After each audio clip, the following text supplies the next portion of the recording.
इनके बाबा मुख्यमंत्री कह रहे हैं गर्मी निकाल देंगे। मुझे तो लगता है ये जोश और उत्साह देख करके इस बार इतना वोट डालेंगे ये लोग कि बाबा जी के और इनकी सरकार की भाप निकल जाएगी, भाप। मैं गर्मी निकालने वालों को कह के जा रहा हूं, समाजवादी सरकार बनेगी तो फौज में नौकरी निकाल करके नौजवानों का भाग्य बनाने का काम करेंगे। रोजगार बचाने के लिए, नौकरी बचाने के लिए आपको समाजवादी पार्टी की मदद करनी होगी। अपने भविष्य को बनाने के लिए समाजवादी पार्टी की मदद करना।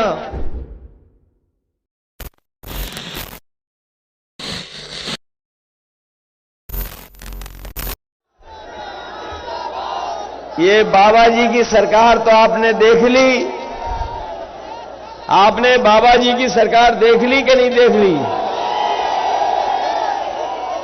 हमारे नौजवानों का 5 साल बर्बाद कर दिया। यहां हमारे किसान भाई होंगे, मजदूर भाई हैं, माताएं बहनें हैं। बताओ इस सरकार ने झूठ बोला कि नहीं बोला? इन्होंने जितने भी वादे किए, भारतीय जनता पार्टी का हर वादा जुमला निकला कि नहीं निकला? और देश में कोई ऐसी पार्टी नहीं होगी जिसने जनता को इतना धोखा दिया हो। इधर इनके नेताओं के आपने भाषण सुने होंगे, इनके नेताओं के भाषण आपने सुने होंगे। ये नेता न जाने क्या बोल रहे हैं, और इनके छोटे नेता जो हैं वो छोटा झूठ बोल रहे हैं, और जो बड़े नेता हैं वो बड़ा झूठ बोल रहे हैं, और जो सबसे बड़े नेता हैं वो सबसे बड़ा झूठ बोल रहे हैं। बताओ झूठ बोल रहे हैं कि नहीं बोल रहे हैं? ये वही भारतीय जनता पार्टी के लोग हैं जिन्होंने कहा कि किसानों की हमारी आय दोगुनी हो जाएगी। यहां हमारे किसान भाई खड़े होंगे। अगर किसी भी किसान की किसी भी फसल की आय दोगुनी हो गई हो तो बता दो। अगर आप धान बेचने गए होगे तो पहले तो खरीद केंद्र नहीं थे, और अगर खरीद केंद्र पे पहुंच भी गए तो बताओ आपके धान की लूट हो गई कि नहीं हो गई?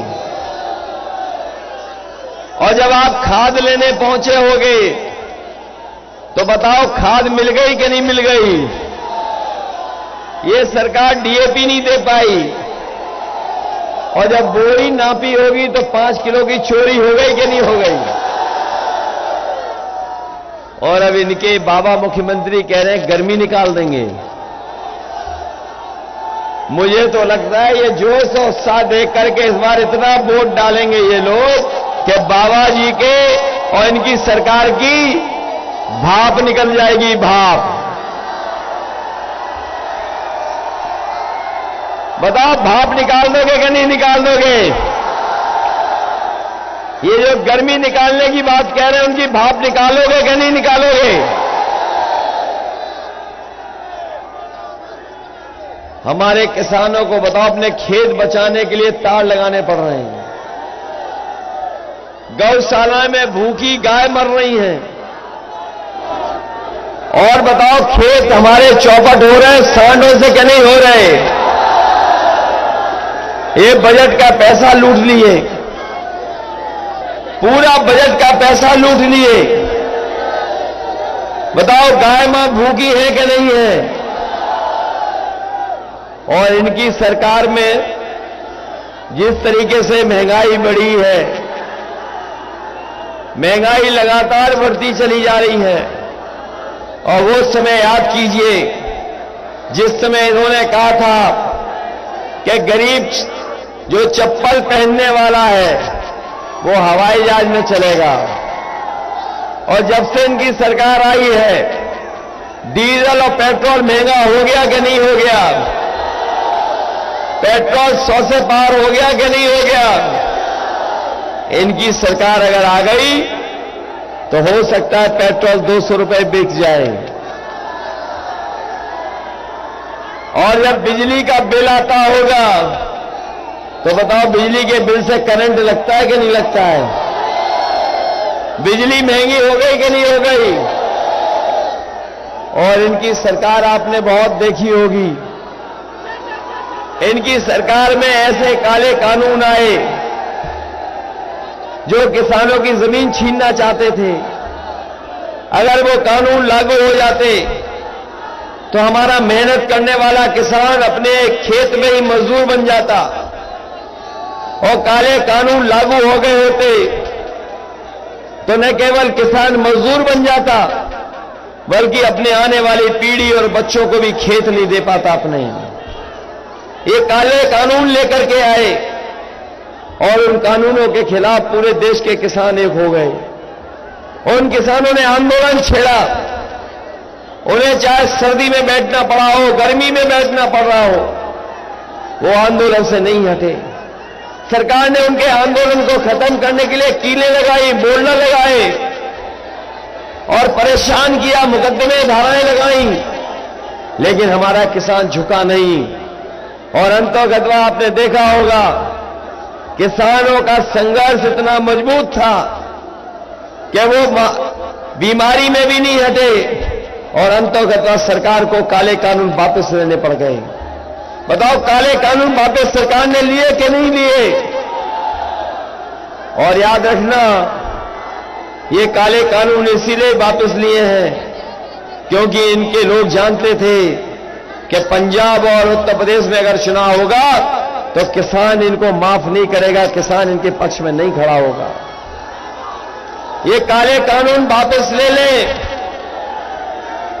इन्होंने काले कानून वापस भी ले लिए, लेकिन हमारा ये गरीब किसान भूला नहीं है। उस आंदोलन में 700 से ज्यादा किसान शहीद हुए हैं। मैं ये कहना चाहता हूं कि जब चुनाव होगा तो ये गरीब किसान माफ नहीं करेगा, इन्हें उत्तर प्रदेश से साफ करने का काम करेगा जिन्होंने 700 किसानों को शहीद किया है। और मैं कह के जा रहा हूं, ये 700 किसानों के सामने, 700 किसानों के सामने अगर बीजेपी के नेता, बीजेपी के कार्यकर्ता अगर 700 बार उठक बैठक भी लगाएंगे तब भी किसान इनको माफ करने वाले नहीं हैं। ये समाजवादी के पक्ष में सुनामी चल रही है, सुनामी। इतना जन समर्थन कभी हमें नहीं दिखाई दिया।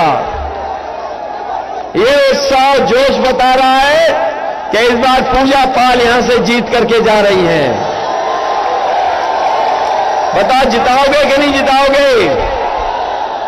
और जो विधायक जीता हुआ है यहां से, बताओ वो जमीनों का माफिया है कि नहीं है? गरीबों की जमीनें लूटी है कि नहीं लूटी है? गरीबों की जमीनें कब्जा की है कि नहीं की है? और रजिस्ट्री करा ली कि नहीं करा ली? समाजवादी सरकार आएगी तो हम गरीबों को न्याय दिलाएंगे, और अगर हमें रजिस्ट्री भी कैंसिल करनी पड़ी तो रजिस्ट्री कैंसिल कर करके हम गरीबों को उनकी जमीन वापस करने का काम करेंगे। ये जो दिल्ली वाले आ रहे हैं, कल कैंची लेकर के आते थे, जो मुझे लगता है कि पत्रकार साथी बता देना कि यहां का सबसे बड़ा माफिया अगर कोई है तो ये विधायक है माफिया। बताओ माफिया विधायक को हराओगे कि नहीं हराओगे?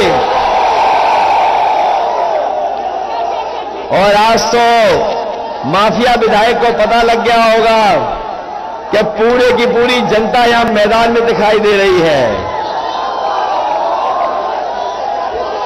आपको 5 साल महंगाई का सामना करना पड़ा कि नहीं करना पड़ा? बताओ आप। गरीबों की जेब इन्होंने काटी कि नहीं काटी? और अमीरों की तिजोरी भरी है कि नहीं भरी? और अभी आपने पढ़ा होगा अखबारों में कि एक बड़ा उद्योगपति 28 बैंकों का पैसा लेकर के भाग गया।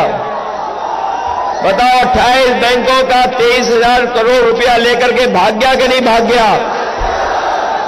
और आपने ये भी पढ़ लिया होगा वो कहां का था, कहां का था आप जानते होंगे। पहले जो भागे थे, जिस प्रदेश के थे, उसी प्रदेश के ये उद्योगपति थे जो हमारा आपका पैसा लेकर के भाग गए।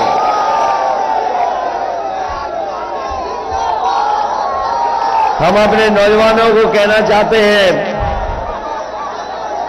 कि 5 साल आपके खराब हुए इंतजार में कि अब नौकरी मिल जाएगी, अब रोजगार मिल जाएगा, लेकिन इस सरकार ने नौकरी और रोजगार नहीं दिया। इसलिए मैं गर्मी निकालने वालों को कह के जा रहा हूं, समाजवादी सरकार बनेगी तो फौज में नौकरी निकाल करके नौजवानों का भाग्य बनाने का काम करेंगे।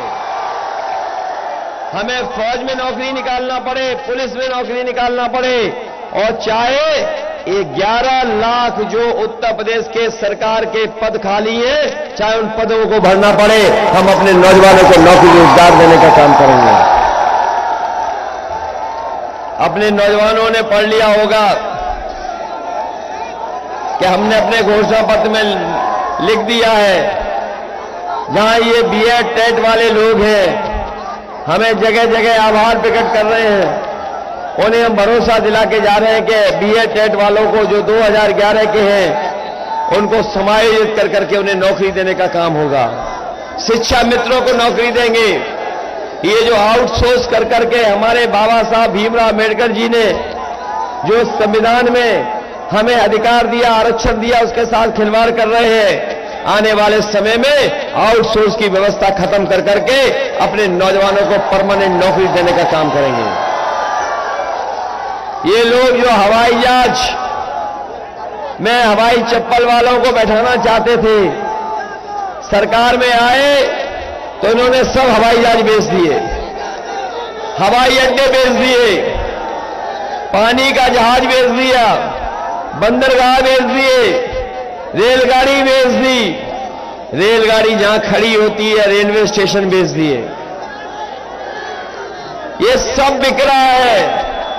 बड़ी बड़ी कंपनियां जो मुनाफे वाली थी वो बेची जा रही हैं। हमारे नौजवानों, वो कहावत याद है कि न रहेगा सांप और न बजेगी बांसुरी। जब सब कुछ बिक जाएगा तो बताओ नौकरी कहां होंगे, रोजगार कहां होंगे। इसलिए रोजगार बचाने के लिए, नौकरी बचाने के लिए आपको समाजवादी पार्टी की मदद करनी होगी। अपने भविष्य को बनाने के लिए समाजवादी पार्टी की मदद करना। हमारे बाबा मुख्यमंत्री ने बहुत लैपटॉप बांटे। बताओ यहां की विधानसभा के नौजवानों, किसी को लैपटॉप मिला? ये जो स्मार्टफोन तुम्हारे हाथ में दिखाई दे रहे हैं, ये बाबा मुख्यमंत्री ने तो नहीं दे दिए स्मार्टफोन। पता नहीं कौन सी टैबलेट देते रहे जो 4 साल हमारे नौजवानों को टैबलेट ही नहीं मिली।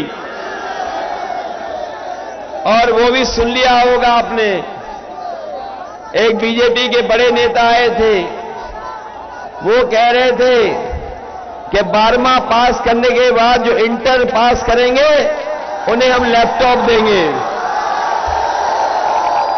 सुन लिया कि नहीं सुन लिया? अरे शुक्र है उन्होंने ये नहीं कहा कि इंटर पास करने के बाद जो 10वां पास करेंगे उन्हें लैपटॉप देंगे। जब से उन्होंने कहा ये स्टेटमेंट आया है, जनता उनके स्टेटमेंट पर लोटपोट होती जा रही है। ये वही नेता हैं जो डोर टू डोर प्रचार कर रहे थे। जब से इनको लाल सिलेंडर दिखा दिए गए हैं, तब से ये डोर टू डोर प्रचार बंद कर करके दूर से प्रचार कर रहे हैं। इसलिए आप सबसे हम विशेष निवेदन करने आए हैं और आपसे अपील करने आए हैं। ये कौशाम्बी की धरती इस बार बदलाव की तरफ जा रही है। बोलो बदलाव करोगे कि नहीं करोगे? हमारी पार्टी के वरिष्ठ नेता इंद्रजीत सरोज जी को जिताओगे? इन्होंने काम किया इस जिले में, और जब जब इन्हें मौका मिला है, इन्होंने सड़क, बिजली से लेकर के आम लोगों की मदद करने का काम किया है। इस बार जिताइए हम अपने साथ रख करके इनको सम्मान दे करके आपके जिले का विकास कराने का काम करेंगे।